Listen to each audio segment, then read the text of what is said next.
নষ্ট হইও না বাপ। ইসলামের জন্য লড়বে কে বাপ? ক মুরব্বীরা তো চলে যাবে বাপ।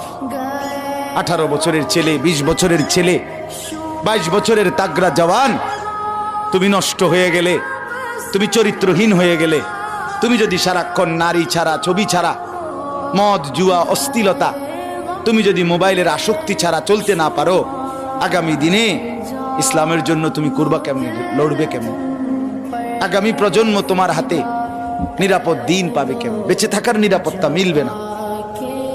বেঁচে থাকার 53 বছর বাংলাদেশের বয়স, 53 বছরের সমাজে বেনামাজির সংখ্যা যদি এত বেশি হয়, 53 বছরের ভিতরে মোবাইলে আসক্ত যুবকের সংখ্যা যদি এত বেশি হয়, 53 বছরের ভিতরে বেপর্দা নারীর পরিমাণ যদি এত বেশি হয়, এত মসজিদ মাদ্রাসা চারদিকে থাকার পরেও যদি এই মসজিদ মাদ্রাসা ষড়যন্ত্রের কারণে কমে যায়,